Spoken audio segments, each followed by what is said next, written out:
की कोशिश करी। जतेक आदमी बाहर छी उ सब सभा हॉल में आवे के कोशिश करी। क्या तो हमरा अहाँ के आज मीटिंग छे उ बिहार दिवस के उपलक्ष्य में मनाओल जाए छे, तो त्या द्वारा सब आदमी अंदर आवे के कोशिश करियो। सर्वप्रथम आ सबका पीछे जो हमारे डॉक्टर आयल ग सबके अपन अपन परिचय दिलखिन ग और हमरो परिचय अहाँ सब तो जाने के लेबे। और हम मैथिली में ए द्वारे बाजि रहल छी कि हम मिथिला के पुत्र छी और माँ जानकी के सपूत छी और हमर जन्म धरती अछि मिथिला में। वह लेल हमरा गर्व अछि कि हम राजा जनक के और माँ जानकी के सपूत होबा के लेल मैथिली भाषा के ज्यादा से ज्यादा प्रयोग करे छी। आप विषय पर आवे छी कि आज बिहार के स्थापना दिवस छे। मंच पर उपस्थित जन मिथिलांचल मोर्चा के सभी सदस्यगण जतेक सदस्य छे उनका सबके हम बिहार दिवस के हार्दिक हार्दिक शुभकामना और मिथिला धरोहर के बचाव के लेल आग्रह करै छी। मंच पर उपस्थित हमारे, अब हम कुछ हिंदी में बुरा नहीं मानेंगे। मंच पे उपस्थित हमारे जितने भी हैं जन मिथिलांचल मोर्चा के पदाधिकारी हैं, जन मिथिलांचल मोर्चा के संगठन मंत्री श्री राम कुमार सिंह जी, जन मिथिलांचल मोर्चा के राष्ट्रीय उपाध्यक्ष श्री अशोक गुप्ता जी, जन मिथिलांचल मोर्चा के चंडीगढ़ प्रदेश अध्यक्ष श्री राजा राम सिंह जी और जन मिथिलांचल मोर्चा के चंडीगढ़ प्रदेश उपाध्यक्ष श्री मिथिलेश कुमार जी, मैं उन सभी को हार्दिक हार्दिक अभिनंदन करता हूं। साथ में इस सभा में उपस्थित जितने हमारे नौजवान भाई एवं साथियों हैं उन सभी को मैं हार्दिक हार्दिक बिहार दिवस की शुभकामनाएं देता हूं। मैं साथियों इतना बड़ा वक्ता तो नहीं हूं, लेकिन राजनीतिक में कुछ सालों से जरूर हूं। मैं जन मिथिलांचल मोर्चा का संस्थापक और जन मिथिलांचल मोर्चा का गठन करता हूं। जिस तरह से मैंने एक संकल्प लिया हूं आप लोग के सामने कि जन मिथिलांचल मोर्चा का स्थापना इसलिए हुआ है कि जन का समस्या, जन माने जन का समस्या, और मिथिलांचल मिथिला क्षेत्र, जो मिथिला क्षेत्र आज से 1853 ईस्वी में हमारा एक राज्य हुआ करता था और उस राज्य का स्थापना किया था राजा मिथि। राजा मिथि के बारे में आप लोग को जानकारी नहीं होंगे।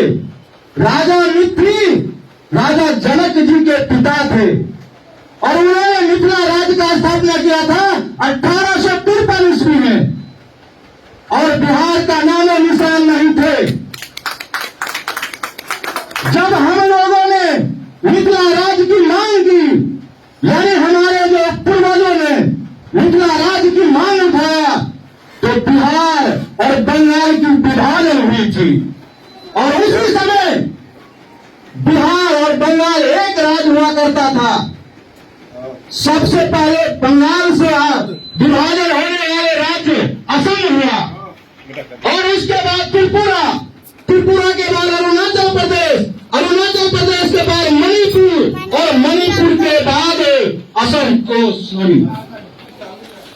उड़ीसा, असम और असम के बाद नागालैंड एक ही राज्य हुआ करते थे और आज तक हम लोग को अपना हक नहीं मिला है।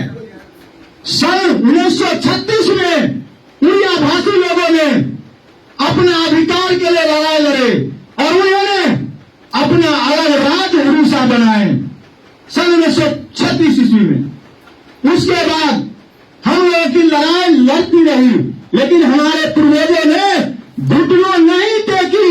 उन लोगों के साथ कुछ मजबूरियां हो गई जो हमारा आंदोलन कमजोर हो गए और उस कमजोर का जो करने का जो अधिकार जो हम दे रहे हैं वो हमारे नव पीढ़ी जो है वो है। हम लोगों को अपना हक मांगना पड़ेगा। बिना मांगे हुए हक कभी नहीं मिलता है। और आते आते 2000 ईस्वी में झारखंड भी अलग हो गए। क्या हम मिथिला वासियों में इतनी ताकत नहीं है? क्या वहां जानकी के सपूतों में इतनी हिम्मत नहीं है? क्या राजा जनक की धरोहर में इतनी शक्ति नहीं है कि हम लोग अपने हक के लिए लड़ा लड़ें और अपना आवाज बुलंद करें और अपना मिथिला राज्य की गठन करा सके? मैं चाहता हूं इस मंच के माध्यम से कि हर मिथिला वासी को अपना अधिकार मांगने का हक है और वो हक हम सबको जगाना होगा। 1, 2, 3, 4, 5 जब तक हम नहीं आगे बढ़ेंगे तो हमारा सपना साकार नहीं हो सकता है। मैं चाहता हूं इस सभा में उपस्थित सभी भाइयों से कि कब तक हम दूसरे राज्य पर निर्भर रहेंगे? हरियाणा, पंजाब, दिल्ली, बम्बई, असम पे हमें दूसरे राज्यों में जाकर के न जाने क्या क्या प्रताड़ना सुनना पड़ता है। क्या मैं यही सुनते रहूं? मेरे आने वाले पीढ़ी जो मैं भोग रहा हूं वो भी भोगे? नहीं मेरे दोस्तों, इन चीजों से हमें आगे बढ़ना होगा, तभी जाकर के हमारा मिथिला का विकास होगा। आज आप जो भी क्षेत्र देख लीजिए, बिहार दक्षिण बिहार में है, लेकिन हमारे बिहार के मिथिला क्षेत्र में एक भी उद्योग और कारखाना नहीं है। ये नहीं है कि हमारे पास कारखाना और उद्योग नहीं थे, हमारे पास चीनी मिल थे, जो अभी भी आपको उदाहरण दे रहा हूं। रेयान, सकरी, लोहाट और सूत मिल तक भी हमारे पास थे। कभी हमारे मिथिला के महान धरती पर भगवान राम भी आए थे। उन्होंने कहा था कि ये मिथिला सबसे पवित्र नगरी है और सदियों से हमारा राज्य हुआ करता था, लेकिन आज हमारे राज्य लुप्त हो चुका है। इसका जिम्मेदार कौन है? मैं और आप सभी लोग। क्यों कि एक राम सुफल यादव को जागने से मिथिला की उधार नहीं हो सकती है। मिथिला